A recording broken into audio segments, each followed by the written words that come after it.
ان اکرمکم عند اللہ اتقاکم۔ بسم اللہ الرحمن الرحیم۔ میرے عزیز دوستو، میں آج آپ کو یہ بتانا چاہتا ہوں کہ ہم نماز کیسے پڑھیں۔ ظاہر سی بات ہے کہ نماز اسلام میں سب سے اہم عبادت ہے۔ روز محشر کی جنگ داوز بود، اولین پرسش از نماز بود۔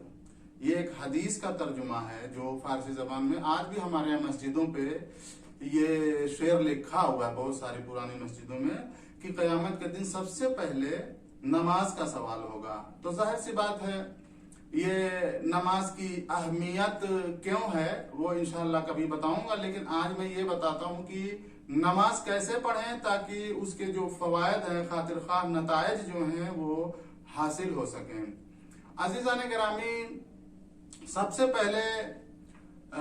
آپ کو جو ہے نماز جو آپ پڑھتے ہیں، اگر نہیں کسی کو یاد ہے، خود نماز کے جو اجزاء ہیں تکبیرۃ الاحرام سے لے کر کے سلام تک، وہ سب سے پہلے تو ظاہر سی بات ہے وہ یاد کرنا ہوگا۔ اس کے بعد وہ تو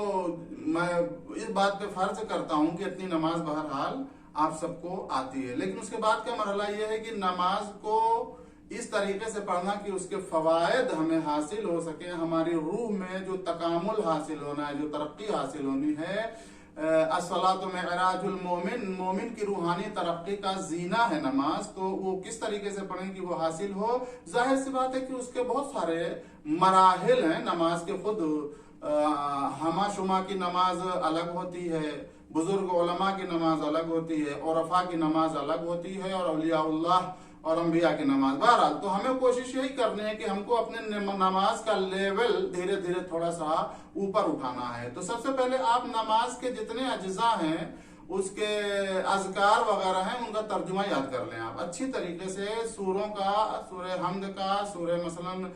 توحید کا، اور جو بھی سورہ آپ پڑھتے ہیں یا امام جماعت پڑھتے ہیں وہ سنتے ہیں آپ، تو اس کے ترجمے اچھی طریقے سے آپ یاد کر لیں۔ ترجمہ یاد کرنے کے بعد اس کو اچھی طریقے سے ذہن نشین کر لیں۔ پھر آپ جب نماز میں کھڑے ہوں تو ان ترجموں کی طرف اچھی طریقے سے توجہ کریں کہ ہم کیا کہہ رہے ہیں، اور اذکار جو اس میں ہے، جو نماز کے جو ہیں، سبحان ربی العلی و بحمدہ، اس کا بھی ترجمہ، ساری چیزوں کا اچھی طریقے سے سمجھ کر اس کی طرف توجہ کریں۔ اور جب نماز میں کھڑے ہونے سے پہلے اچھی طریقے سے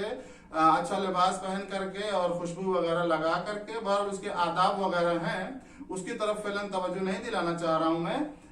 جو ایک خاص نقطہ ہے، کچھ خاص نقطے اس کی طرف اشارہ دلانے کی کوشش کر رہا ہوں کہ اس طریقے سے جب آپ نماز میں کھڑے ہو جائیں تو اب آپ نے خشوع اور خضوع کا لفظ ضرور سنا ہوگا کہ نماز خشوع و خضوع سے پڑھنی چاہیے۔ تو عزیزان گرامی، خضوع کا تعلق ظاہر سے ہے، یعنی ظاہری آراستگی، ظاہر میں سکون سے آپ جو ہے نماز میں سکون رہے آپ کے جسم میں، آپ حرکت نہ کریں، کھجائیں نہ، یہ سب چیزیں ہیں، ان کا تعلق خضوع سے ہے کہ اللہ کی بارگاہ میں اس طریقے سے کھڑے رہیں کہ گویا ذرا بھی سوء ادب اس کی بارگاہ میں نہ ہو۔ یہ ظاہر سے اس کا تعلق ہے، لیکن خشوع کا تعلق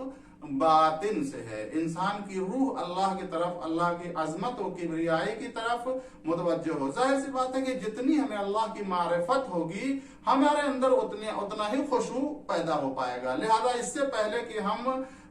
نماز میں کھڑے ہوں، اور کھڑے ہوتے ہیں الحمدللہ، لیکن قرآن کے ذریعے سے ہم اپنے اللہ کی معرفت بھی بڑھانے کی کوشش کریں، یعنی زیادہ سے زیادہ سمجھ کر قرآن پڑھیں تاکہ اللہ کی معرفت بڑھے۔ جب اللہ کی معرفت بڑھے گی، اس کی عظمت و کبریائی کا ہمیں اندازہ ہوگا، تو جب ہم اس کی بارگاہ میں کھڑے ہوں گے تو خشوع پیدا ہوگا، ہمارے دل میں جو ہے ہم خاشع ہوں گے اللہ کے سامنے، اور اس کے ذریعے سے ہمارے اندر فروتنی کا جو ہے جذبہ پیدا ہوگا، اور بے شمار فوائد جو نماز کے ہیں وہ حاصل ہوں گے انشاءاللہ۔ اقم الصلاۃ لذکری، نماز پڑھ تاکہ مجھے بھول نہ سکے۔ والسلام علی من اتبع الہدی۔